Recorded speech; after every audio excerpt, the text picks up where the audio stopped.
I'm really excited about today's topic because this topic is something that really broadened how I thought about other humans and how I learned to value other humans and how they think and how they feel and how smart people are.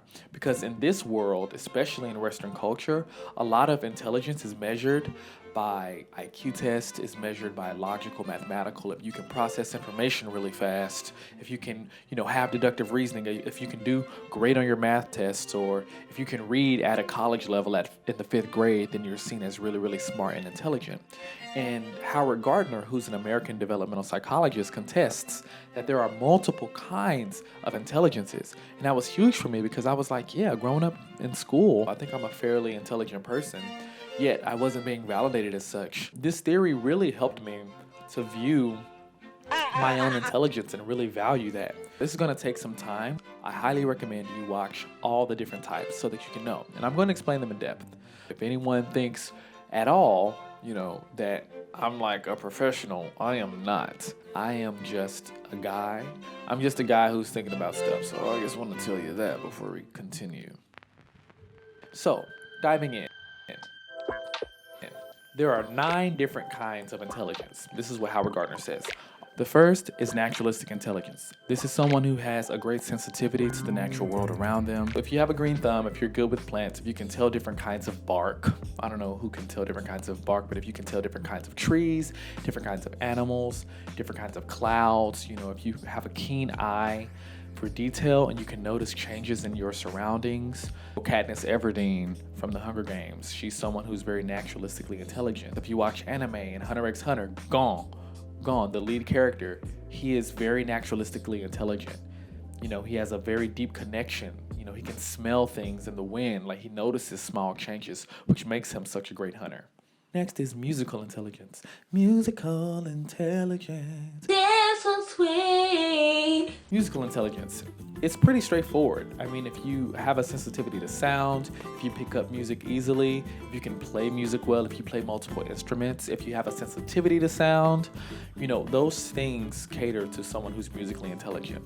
These people can notice tone, rhythm, timbre, pitch very, very, very easily. Not very easily, but they have an inclination towards them. Next is one of the more famous ones, the ones that we use in cultures to sort of tell people how smart they are, and that's logical mathematical intelligence. These people have the capacity to a wordy version of it is carry out mathematical propositions, which basically means they can do math really well. They have great deductive reasoning skills. They're really good at abstract and symbolic thoughts. They're good at inductive and deductive reasoning. They're really good at logic puzzles. Really good at logic puzzles, really good at strategy games, which is dope. I know a lot of people who are logically, mathematically intelligent. I know a lot of smart people. Also these people can easily recognize relationships and patterns, logical, mathematical. These people can become, math teachers. They become engineers, people that are really good at deductive reasoning. They can become detectives using logic to piece things together. Next is one of my faves. This is existential intelligence, or AKA spiritual moral intelligence. These people who have an abundance of spiritual or existential intelligence mill over deep thoughts. They ask the whats and whys of life. They tend to be very reflective individuals. They're very keen to different philosophies and really thinking about how it relates to them and the rest of the world. They're very keen to their own existence. Also, these people are really good at thinking about questions that might not have a definite answer. So reflecting over questions like, why are we here? Why are we born?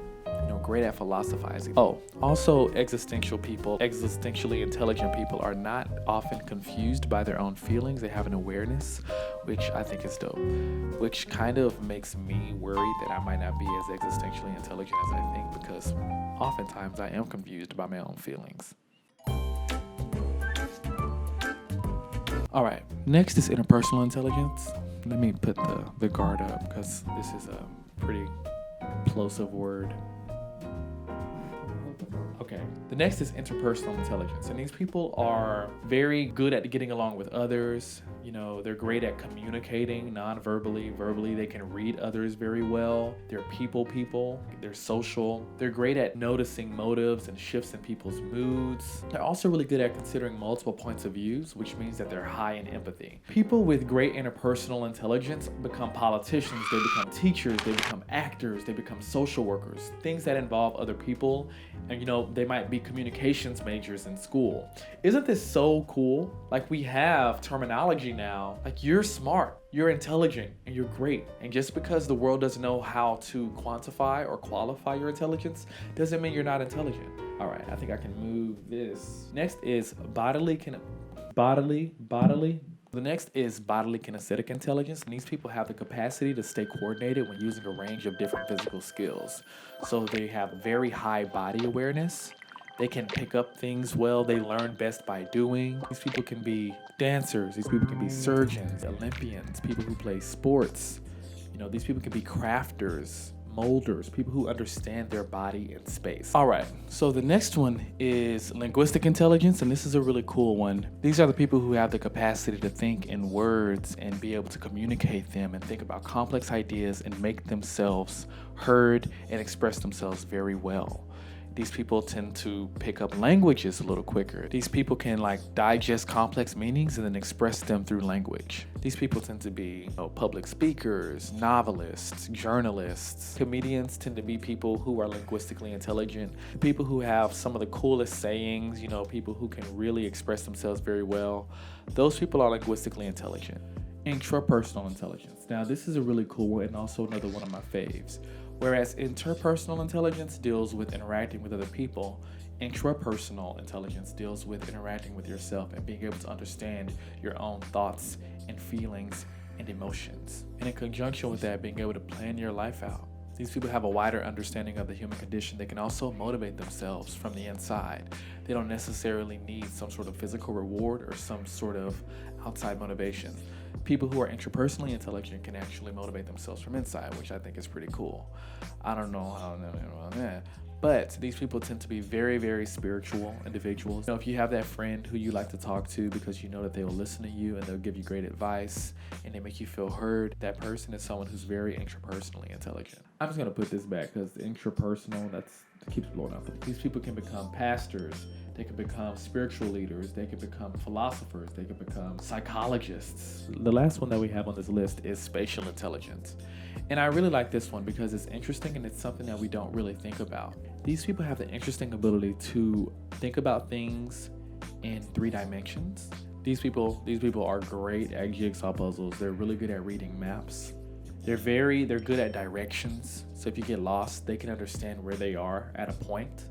Those people, very spatially intelligent. They can envision how something looks from a different perspective without actually going to that perspective to see it. So if I see an apple, I can envision how it looks from the back face, I just think that that's so cool. These people also do not get lost easily. They can be sculptors, they can be painters, they can be architects, they can be sailors, they can be artists. People where it requires a lot of directional, mental image manipulation, that's such a spatially intelligent thing. So if you have that friend who always knows where they're going, like my mom is someone who is very, very, very spatially intelligent. If she's driving, she's gonna know how to get there. She's gonna know where she is. When she goes into a building, she's gonna know which way to go. She's never gonna get lost. She knows north, south, west, east, instinctually. It's really, really cool. I think that this is important for a lot of different reasons because we've been taught so many different things. There are so many things that we sort of have to rewire. And I think theories like this that provide us with a broadening of our perspective in such an important way. We don't think of how we think of geniuses or people who are very intelligent. We have a very finite version of that.